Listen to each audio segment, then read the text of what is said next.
आज शूटिंगला सुट्टी होती, तर म्हटलं मस्तपैकी पौष्टिक लाडू करूया. त्यासाठी सगळे सीड्स मी एकत्र केले. त्याच्यामध्ये थोडेसे तीळ तुम्ही टाकू शकता हवं असेल तर. सगळे ड्रायफ्रुट्स घेतले. व्यवस्थित हे मिश्रण भाजलं आणि थंड करण्यासाठी बाजूला ठेवलं. आता रोज व्हॅन टिफिनला काय द्यायचं रुबेनला हा प्रश्न असतोच.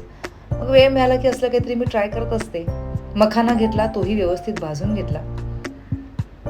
शेंगदाण्याचं कूट, सगळं मिश्रण थंड करून मिक्सरवर काढून एकत्र केलं. आणि ह्याच्यामध्ये साखर टाकायची नाहीये, ह्याच्यामध्ये गूळ टाकायचा आहे. सो गूळ गरम केला, पातळ केला, तोही मिश्रणामध्ये ॲड केला. हे सगळं मिश्रण व्यवस्थित एकजीव करून घेतलं.